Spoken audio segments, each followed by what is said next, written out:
اللہ اللہ اللہ اللہ۔ بسم اللہ الرحمن الرحیم۔ الحمد للہ رب العالمین والعاقبۃ للمتقین والصلاة والسلام علی سید الانبیاء والمرسلین نبینا محمد وعلی آلہ وصحبہ اجمعین۔ رب اشرح لی صدری ویسر لی امری واحلل عقدۃ من لسانی یفقہوا قولی۔ آج جو ہم سبق اور جو سورت پڑھیں گے وہ ہے سورۃ القاریعہ، مکی سورت ہے۔ اس کے ترجمہ کی ابتدا کرتے ہیں۔ القاریعہ، قاریہ کہتے ہیں کھٹکھٹانے والی۔ جب دروازے کو زور سے کھٹکھٹایا جائے تو اس کو کہتے ہیں قرع، قرع یقرع قرعا، کھٹکھٹانا، تو اس سے ہے القاریعہ۔ تو مطلب کیا ہے؟ کھٹکھٹانے والی۔ کھٹکھٹانے والی کیا ہے؟ یہ قیامت کا نام ہے۔ قیامت کا ایک نام کیا ہے؟ القاریعہ، مطلب اس کا کیا ہے؟ کھٹکھٹانے والی۔ اسی طرح قیامت کے اور بھی نام ہیں، قرآن مجید میں اللہ تعالیٰ نے ان ناموں کا ذکر کیا ہے۔ التامہ، التامۃ الکبریٰ، سورۃ النازعات میں ہے فَإِذَا جَاءَتِ التَّامَّةُ الْكُبْرَىٰ، کہ جب وہ بڑی مصیبت آ جائے گی۔ اور اسی طرح قیامت کا ایک نام ہے الواقعہ، واقع ہونے والی کی جس میں کوئی شک نہیں ہے۔ الغاشیہ، یہ بھی اس کا نام ہے۔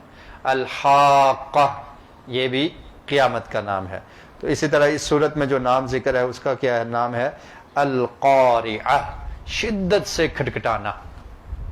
تو جب سور پھونکا جائے گا تو اس وقت یہ آواز انسانوں کے دل پر اور ان کے کانوں کو کھٹکھٹا دے گی، کانوں سے ہوتے ہوئے ان کے دل و دماغ پر پہنچ جائے گی۔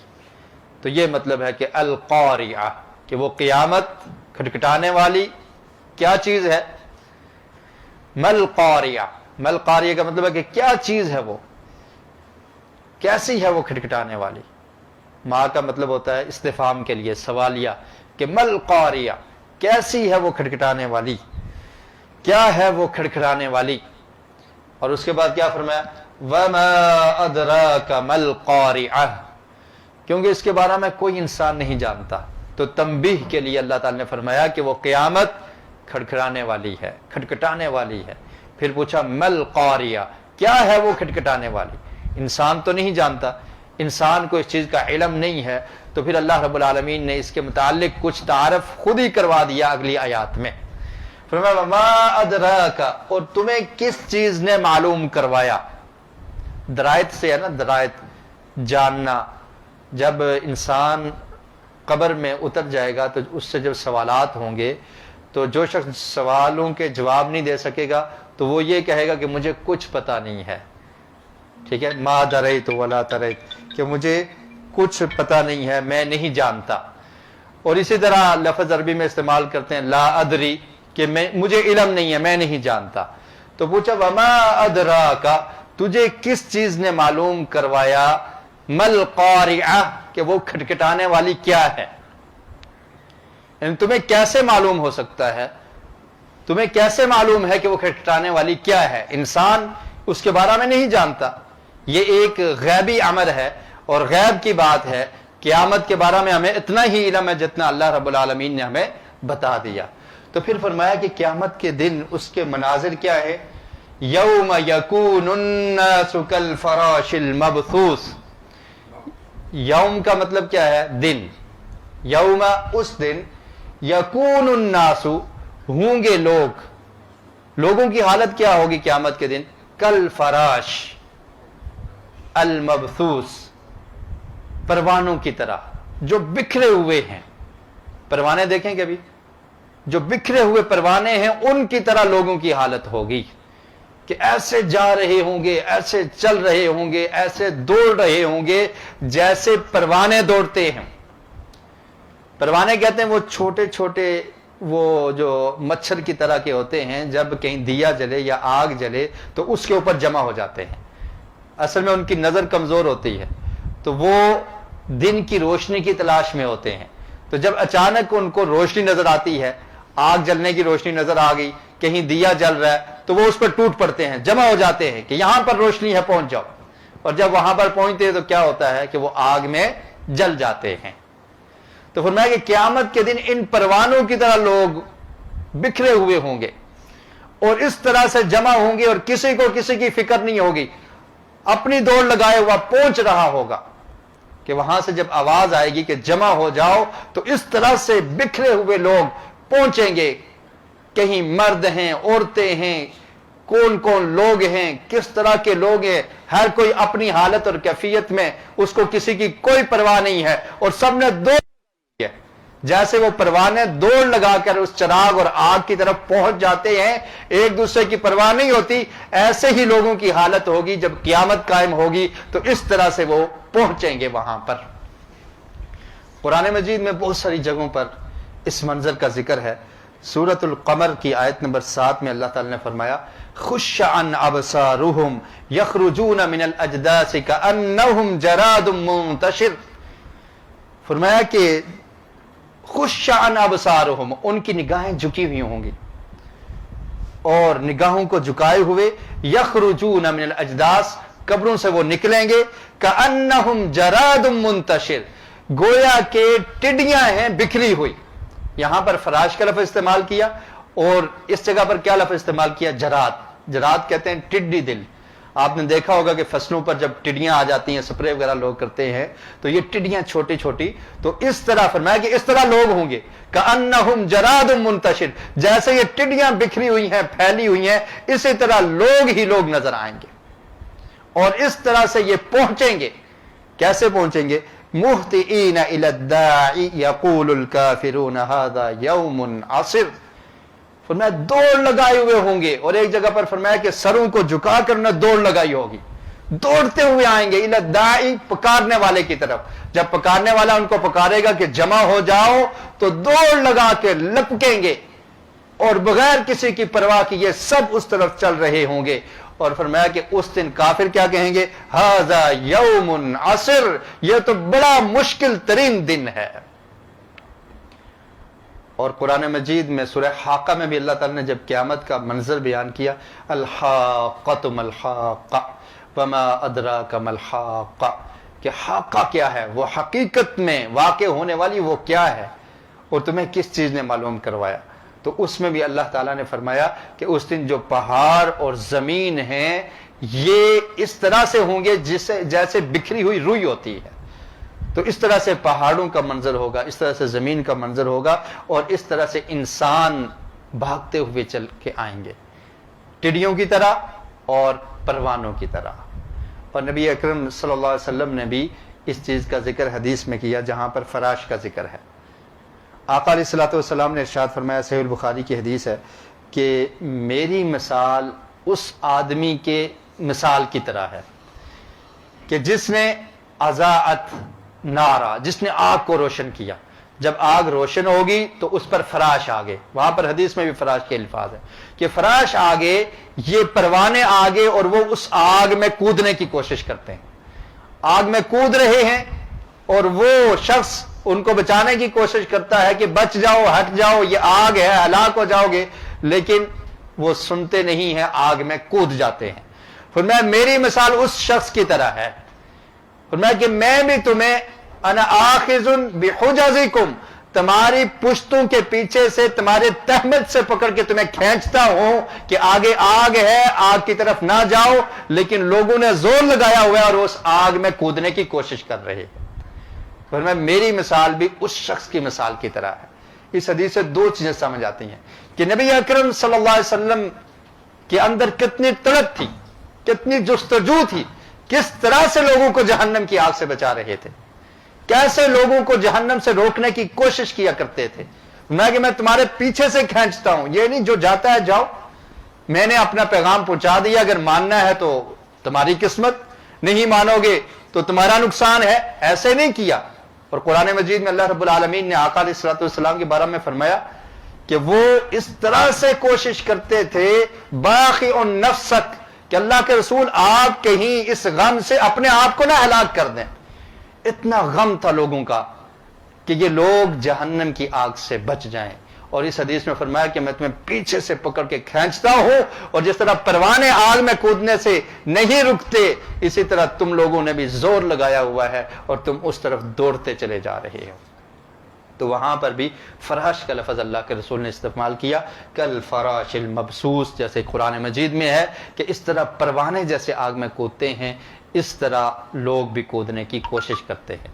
یعنی دین اسلام کی نافرمانی کر کے، شریعت کو نہ مان کے، تو انسان گویا کہ اپنے آپ کو آگ کا ایندھن بنا رہا ہے. وَتَكُونُ الْجِبَالُ كَالْإِهْنِ الْمَنفُوشِ. اور پھر پہاڑوں کے بارے میں فرمایا کہ قیامت کے دن انسانوں کا منظر یہ ہوگا، پہاڑ جو کتنے مضبوط ہیں اور مختلف کلرز میں ہیں، کوئی مٹی کا پہاڑ ہے، کوئی پتھروں کا پہاڑ ہے، کوئی مٹیالے رنگ کا ہے، کوئی سرسبز و شاداب پہاڑ ہے، لیکن ان کی حالت کیا ہوگی؟ وَتَكُونُ الْجِبَالُ. اور ہوں گے پہاڑ كَالْإِهْنِ الْمَنفُوشِ، دنکی ہوئی روئی کی طرح. روئی کو جب دھنک دیا جائے یا اس کو چھوٹا چھوٹا کر دیا جائے تو کیسے وہ بکھر جاتی ہے؟ تو فرمایا کہ پہاڑ اس طرح سے ہو جائیں گے. منفوش، ایسے روئی جو دھنکی ہوئی ہو اور جو رنگین ہو، تو اس طرح سے پہاڑوں کا حال ہوگا. رنگین کیوں ہوں گے؟ کیونکہ پہاڑ مختلف کلرز کے ہیں، تو جب وہ بکھر جائیں گے تو اس طرح سے ہوا میں اڑ رہے ہوں گے تو پھر ان کا کلر بھی مختلف کلر ہوں گے.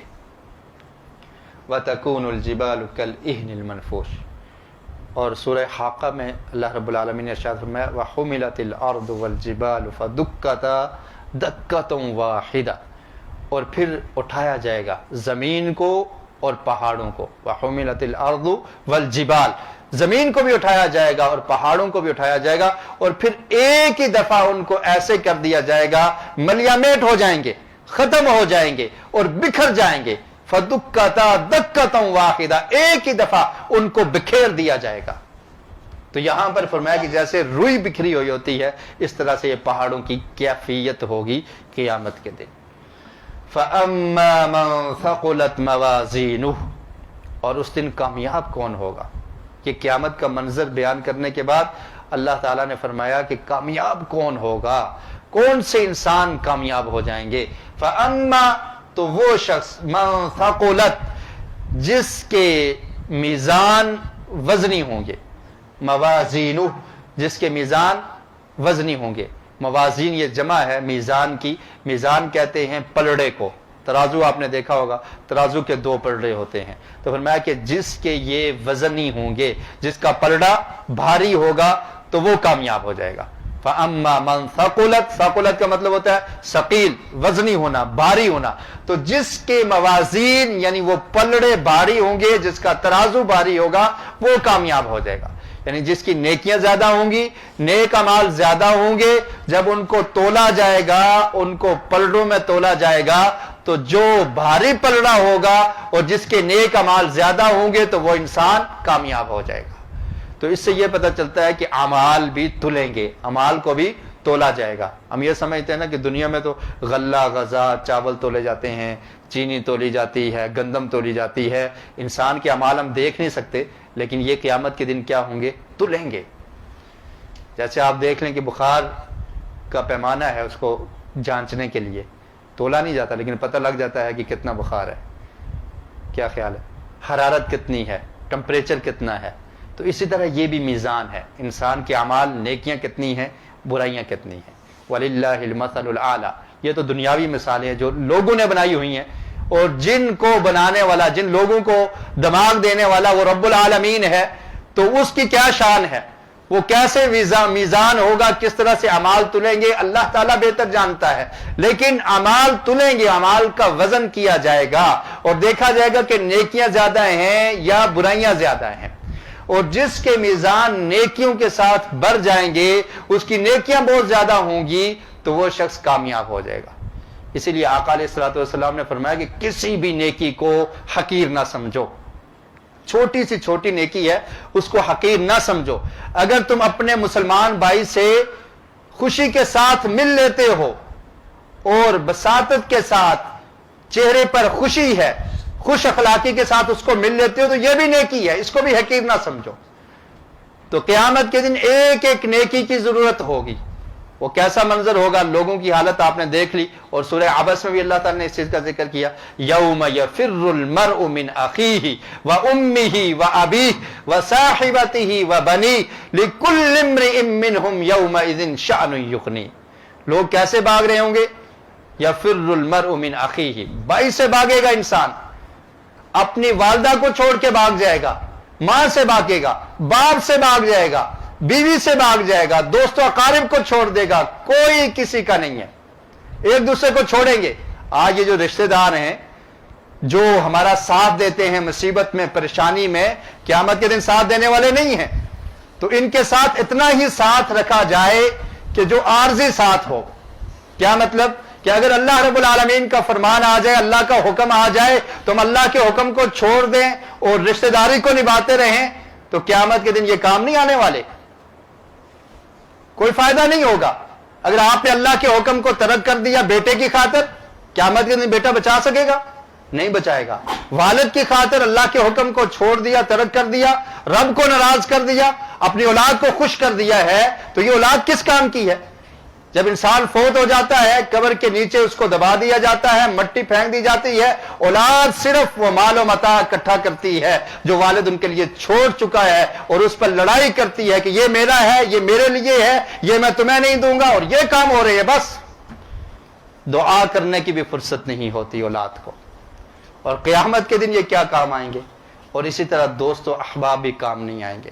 اللہ رب العالمین نے فرمایا کہ سوائے متقین کے دیگر دوستیوں والے یہ قیامت کے دن ایک دوسرے کے دشمن ہوں گے۔ اور اس آیت میں فرمایا یوم یفر المرء من اخیہ، بھائی سے، وامہ وابیہ، والدین سے، وصاحبتہ، اور بیوی سے، اور پھر فرمایا لکل امرئ منہم یومئذ شأن یغنی، ہر ایک انسان اس دن اپنے معاملے میں ہی پریشان ہوگا، اس کو اپنی پڑی ہوگی، کسی دوسرے کی کوئی فکر نہیں ہوگی۔ وجوہ یومئذ مسفرہ، لیکن اس دن کچھ چہرے ایسے ہوں گے جو خوش ہوں گے، جو چمک رہے ہوں گے۔ کس وجہ سے؟ اپنے نیک اعمال کی وجہ سے۔ انہوں نے اس زندگی کو ضائع نہیں کیا ہوگا، انہوں نے اس زندگی کو غنیمت سمجھ کر اللہ اور اللہ کے رسول کے مطابق زندگی بسر کی ہوگی، تو ان کے چہرے روشن ہوں گے۔ اور کچھ چہروں کے بارے میں فرمایا وجوہ یومئذ علیہا غبرہ، ان پہ خاک ہوگی، غبر آلود ہوں گے ان کے چہرے، اور ان کے چہرے سیاہ ہوں گے بدعمالیوں کی وجہ سے۔ تو اس دن کے بارے میں فرمایا کہ جس کے میزان وزنی ہو جائیں گے، اعمال نیکیوں کے زیادہ ہوں گے، فَهُوَ فِي عِيشَةٍ رَاضِيَةٍ، وہ کیا ہوگا؟ فَهُوَ فِي عِيشَةٍ، عیشہ کہتے ہیں زندگی، اس کو ایسی زندگی ملے گی، ایسی رہائش ملے گی، راضیہ، جو اس کو راضی کرنے والی ہوگی، راضی ہو جائے گا، پسند کرے گا کہ بڑی اچھی زندگی ہے، دنیا میں مصیبتیں تھیں، پریشانیاں تھیں، لیکن آج مجھے بہت اچھی زندگی ملی ہے۔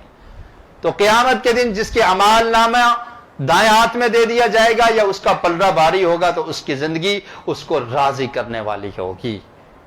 اور اللہ رب العالمین نے قرآن مجید میں فرمایا کہ دنیا میں بھی جو انسان اللہ کے ذکر سے اعراض کرتا ہے، اللہ تعالیٰ اس کی معیشت کو تنگ کر دیتے ہیں۔ معیشت کا مطلب کیا ہے؟ اس کی زندگی کو تنگ کر دیتے ہیں۔ وَمَنْ أَعْرَضَ عَنْ ذِكْرِي فَإِنَّ لَهُ مَعِيشَةً ضَنْكَ، عیشہ معیشہ یہ ایک ہی لفظ ہے، ایک ہی لفظ سے نکلے ہیں۔ تو معیشت کا مطلب کیا ہے کہ اس کی زندگی دنیا میں بھی تنگ ہو جاتی ہے، جتنا بھی ہو پھر بھی پریشان رہتا ہے۔ وجہ کیا ہے؟ کہ اس نے اللہ کے ذکر سے اعراض کیا ہے، اللہ کے ذکر کو چھوڑ دیا ہے، اللہ کی یاد سے غافل ہو گیا ہے، تو اس کی زندگی دنیا میں بھی تنگ ہو جاتی ہے۔ لیکن قیامت کے دن جس کا پلڑا بھاری ہوگا اس کو عیش والی زندگی ملے گی، عیش و آرام والی، اور وہ خوش ہوگا۔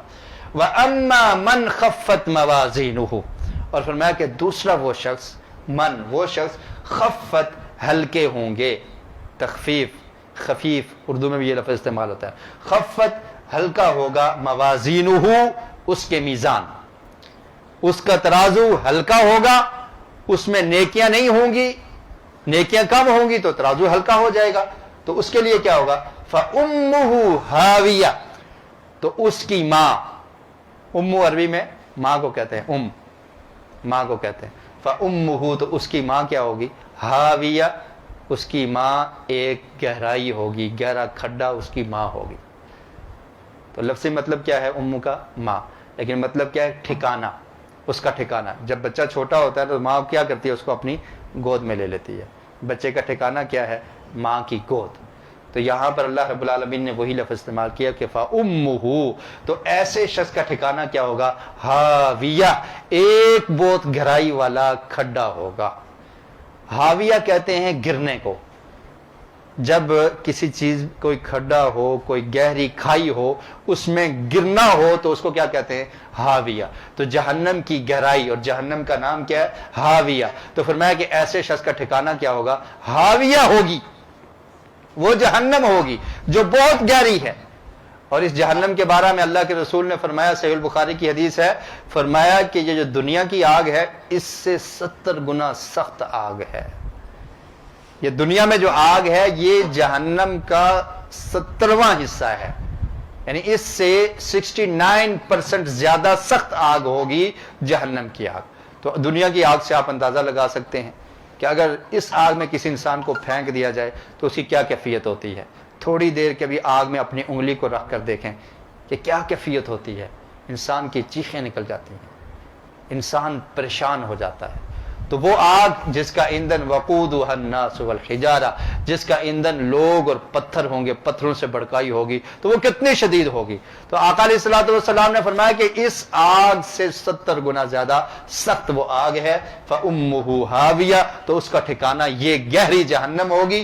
وَمَا أَدْرَاكَ مَا هِيَ، اور کس چیز نے تجھے معلوم کروایا کہ وہ کیا ہے، تمہیں کیا پتا ہے کہ وہ کیسی آگ ہے. نارن، نار کہتے ہیں آگ کو، نارن حامیہ، وہ آگ ہے دہکتی ہوئی. حامیہ کہتے ہیں شدید گرم، جس سے شعلے نکل رہے ہوں. تو ایسی وہ آگ ہے. اللہ رب العالمین ہم سب کو جہنم کی آگ سے بچائے، اور ہم سب کو اللہ تعالیٰ جنت کا وارث بنا دے. اس کے لیے اعمال کی ضرورت ہے، جیسا کہ اس صورت میں ہم نے پڑھا فَأَمَّا مَنْ ثَقُلَتْ مَوَازِينُهُ. تو اللہ تعالیٰ ہمیں نیکیاں کرنے کی زیادہ سے زیادہ توفیق نصیب فرمائے. وآخر دعوانا ان الحمد للہ رب العالمین. رحمتیں نچاور کرتا ہے تو برکتوں سے دام